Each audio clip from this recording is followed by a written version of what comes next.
Good day, distinguished ladies and gentlemen. I'm glad to see you and welcome you in Moscow, the representatives of the leading companies, major entrepreneurs, investors.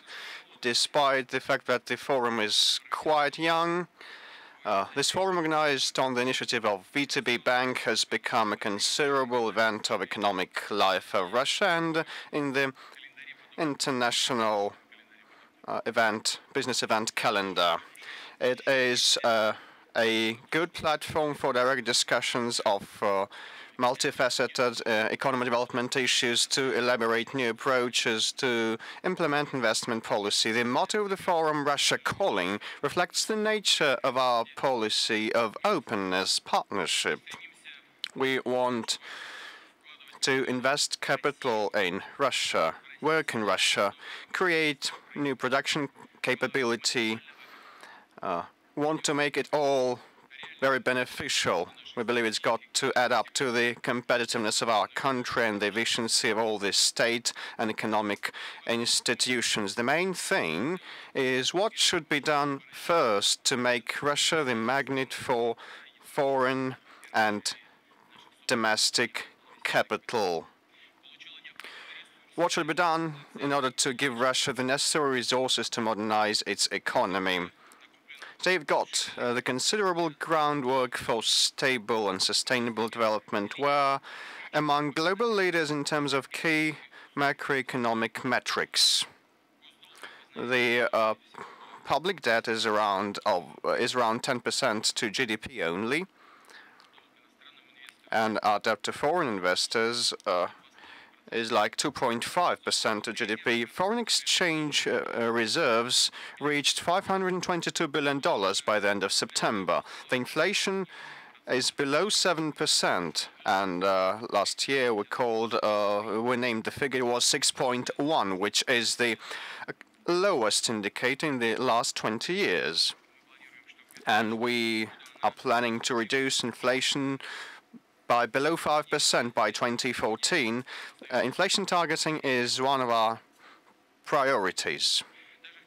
Even at the time of global crisis, we did not impede the free flow of capital, although we had the temptation, and some experts advised us to introduce some limitations to protect ourselves, but we did not do so because we believed tactical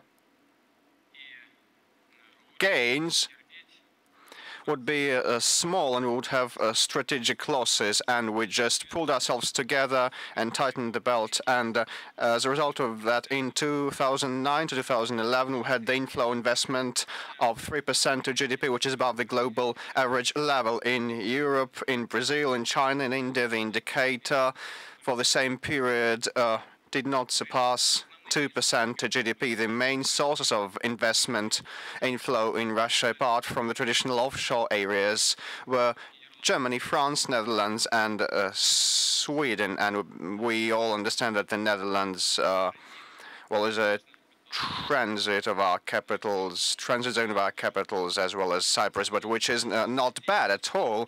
Today, despite the slowdown in the neighboring adjacent regions, our economy keeps growing.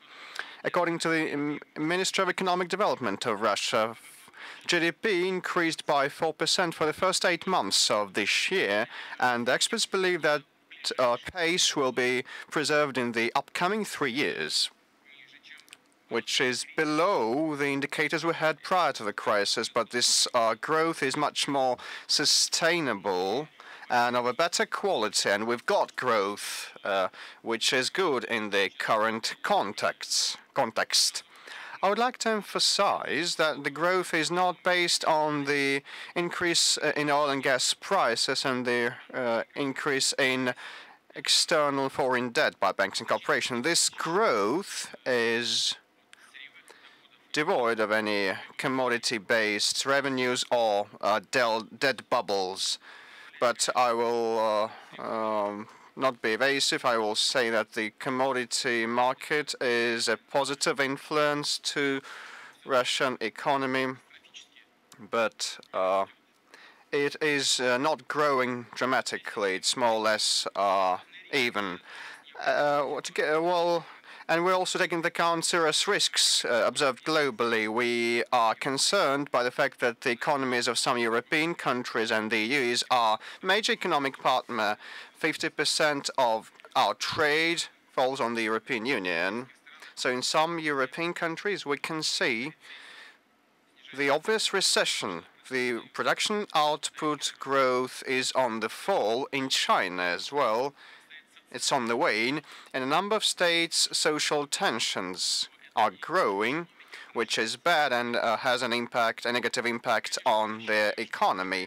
We, of course, hope that the measures taken by our partners will help enhance things, and for our part, we will try to safeguard ourselves against all negative scenarios in European and global economy while drafting the 2013 budget and the budget till 2015. First of all, we applied the so-called budget rule. We started elaborating it like a couple of years ago, and the main parameters of the rule were ready by the end of last year. Now the government has put it into language and approved. It means that the dependence of Russian budget on global oil price must be decreasing, which is to be a long-lasting, sustainable turn. The non-oil and gas deficit in the upcoming years will fall from 10.5% of GDP in 2012 to 8.5% in 2015. And this budget rule, I must say, is a necessity for us because the revenues we get from oil and gas will invariably be falling in future, and we must take it into account while drafting budgets. If serious changes in the global context are witnessed, we have foreseen some safeguarding measures, including the redistribution of budget appropriations, including recapitalization of our banking system to the tune of up to 150 billion rubles, only if need be. And if crisis strikes us, but if need be, this may be done by exchanging federal loan bonds to the securities of banking credit institutions. And several important and strategic industries, companies may get additional state guarantees. Altogether, these measures will help stabilize economy, whatever the scenario is. But the main guarantee of our stability is, as we believe, the pursuing the policy of economic growth and instigating economic activity, trade and investment. I must note one very important development of this year, Russia's accession to the WTO. For us, the participation of Russia is one of the key priorities of ours. We hope that this step will have a positive influence on the moods of investors and will pave the way for long-term projects. We always assume that acceding to the WTO would make our economy and the rules of its functioning more transparent and clear for all the countries and investors. In the upcoming years, we want to accede also to OECD. Ladies and gentlemen, today's positive dynamics and pace of Russian economy, the accumulated strength and the reserves we've got enable us to set forth new ambitious goals, and we understand that there are no off-the-shelf and simple solutions.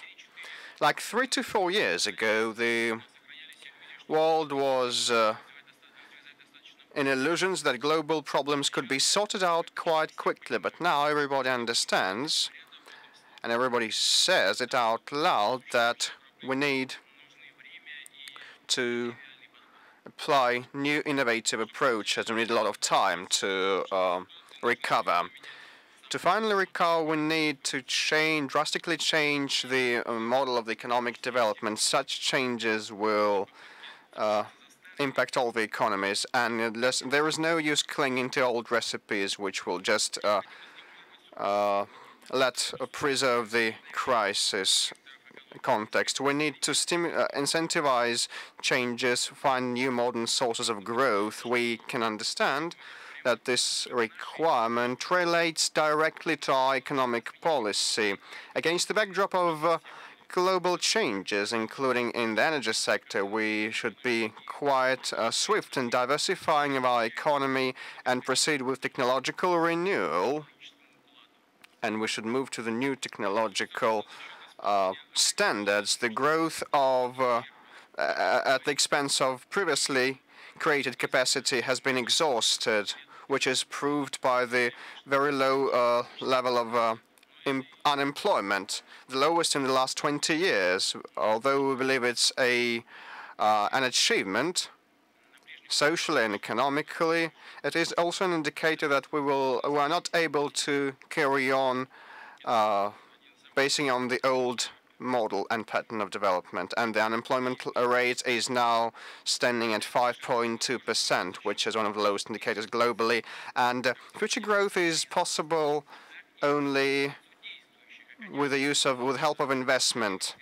We should also invest in human capital, human resources. We've got the task to create or renew at least 25 million jobs by 2020, and this is the initiatives sponsored by one of the entrepreneurs groups, and I believe it's a right and well thought over initiative. At first sight, it looks like a very complicated task, but all our experts made calculations and came to the conclusion that it is possible to reach such a figure, not only by creating new jobs, brand new jobs, but by restructuring and renewing the existing ones. And as a result of such policies, we will be able to receive 25 million new better jobs and better paid jobs. By 2018, we expect to increase the labor productivity by 50% and the share of high-tech and science-intensive sectors in GDP by 30%. In 2015, the growth of investment volume is to increase by 25%, and by 2018 to 27%. And we've been actively working to this end. Together with the business community, we are preparing road maps to enhance business climate in specific areas, and we will jointly control their implementation. The regions play the central part in improving the business climate and attracting investment. Prior to the crisis, we witnessed a good competition sound competition among regions to attract investors, and the leaders were able to drastically change the structure of the economy. Last year, the Strategic Initiatives Agency, together with business community, started a new pilot project. It's about introduction of new standards of work of local and regional authorities aimed at enhancing investment climate. Best practices of dealing with investors must become the norm for all the administrations. I would like to invite investors to cooperate with the regions and the SIA and to elaborate new approaches together. Russia is open for foreign and domestic direct investments in industry, services, agriculture, innovation sector, and we hope that together with the capital inflow, we'll get an inflow and advent of technology and management expertise in modern patterns and models of production, new networks of distribution, all that our international partners possess. The priority of ours is to develop infrastructure of national financial market to provide a better resiliency to it and establish a international financial center in Moscow and shape new tools of investment to let our companies raise capital faster and better and quicker using domestic and international sources. By this November, the central depository must be in place. It's aimed at ensuring access to domestic financial market to foreign investors and make the system more transparent with enactment of law on clearing activities and on bidding procedures. We've got all the conditions to develop infrastructure of financial markets. The stock exchange, the stock markets and the central counterparty, they will work together by international standards. On our agenda, we've got the issue of cancelling upfront payment for securities, and international practice paying several days later for those securities is a well-established practice, and we also want to introduce this new system replacing the upfront payment that we currently have, and I hope that we will take into account all the advantages and drawbacks of that systems and adjust it to our context and avoid any new bubbles. Such innovations reduce the cost of capital for Russian companies and economy, and the capacity of the financial market domestically is to grow. We want to merge MISEX and RTS stock exchanges to have in future a uniform, competitive, world-class trading platform where value of Russian assets and resources will be decided. Let me note that some issues of enhancing this sphere are now worked upon by the working group on the financial center establishment in Moscow, and we are preparing a new, renewed roadmap. Hope it's got to be approved by the end of the year.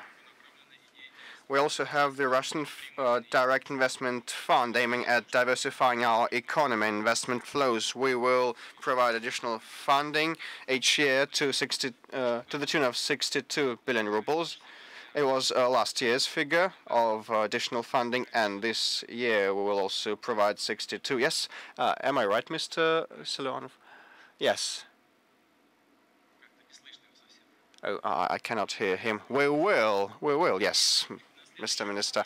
And we will try to foresee this funding for next year's budget. In 2013, we don't have this money so far, but we will try to make our budget not only socially oriented, but to foresee development of our economy, and we need such instruments as direct investments fund, which is one of the most helpful tools proved to be efficient worldwide.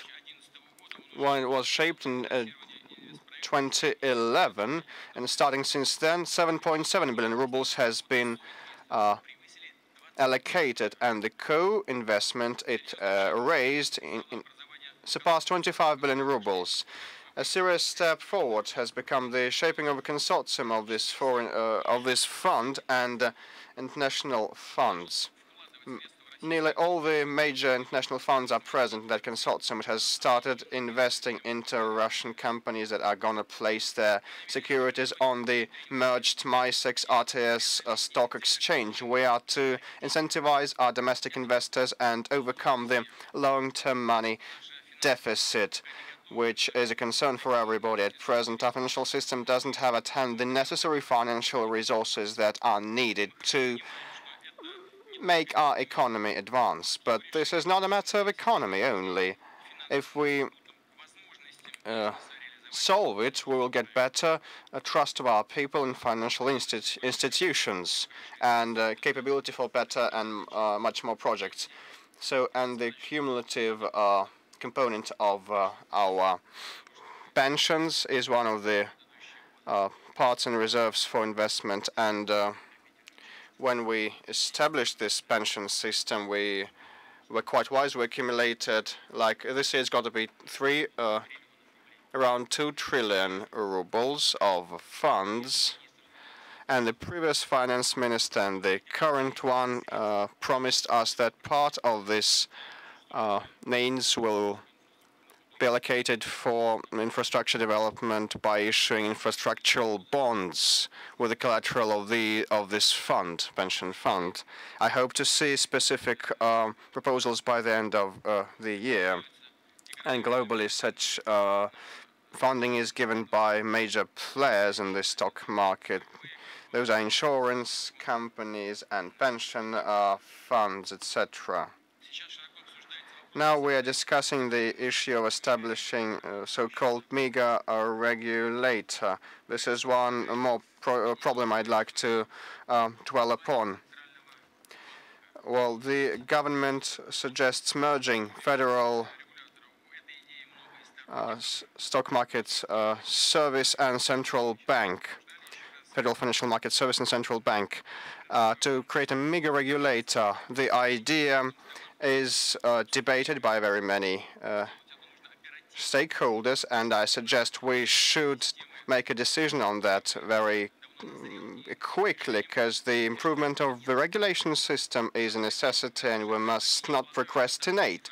So far, our citizens don't have enough degree of awareness as regards the potential of the financial market, and as a result of this, they invest in the only thing that they can trust: real estate or foreign currency, or probably set money aside in the money box of theirs. So we will do our best to increase the financial literacy and improve it, and provide better confidence of our citizens and nationals to the financial market, and provide new tools that will be inflation-proof. The topical task for us is to enhance the level of corporate governance in enterprises, which would be an additional bonus for most of them. So far, in very many like public companies, the level of management is below the best international practices. So the government has been entrusted with the task to set the criteria for the efficiency of publicly owned companies' management, using best practices and expertise, and the state will go on with the privatization of its assets, but will by using the well-conceived, well-thought-over approach, and the rules will be quite transparent and open. The assets will be sold at fair market values to the best and most efficient owners, taking into account the economic context. The privatization plan has been approved, and eventually we are to sell shares in most non-commodity companies. The exception is the natural monopolies and the military industrial sector companies, where state will preserve its share as a controlling share owner. And our banks rank top among Russian blue chips. Like in February 2010, a 10% stake of VTB Bank was privatized. It was to the tune of $3.3 billion. In September this year, 7.6% share in Sberbank became private, with the tune of 5.2 billion United States dollars. As far as I can remember,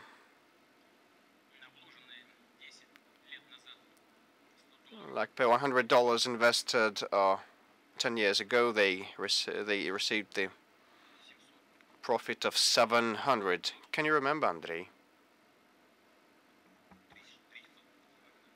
Well, quite a lot, yeah. It was one of the best transactions in the last 10 years. Well, and the demand was quite good given the market condition of today, and at a rather high price, which proves that the Russian financial institutions are still attractive even in the global context of financial crisis. Ladies and gentlemen, it's a truth universally acknowledged that capital flows to places where risk-to-return ratio is believed optimal by investors. And Russian and global economy today need confidence, and to win that confidence, the confidence of investors, is to provide open new horizons of development. This is our goal. We hope that Russian and foreign investors will appreciate and value highly the achievements of our economy, and will focus on long-term and large-scale investment cooperation. We're open for this cooperation. By way of conclusion, I'd like to thank the organizers of Forum, VTB Bank, for maintaining this tradition of carrying out this very important event, and a very instrumental event in the capital of Russia, in Moscow. I thank you for your attention.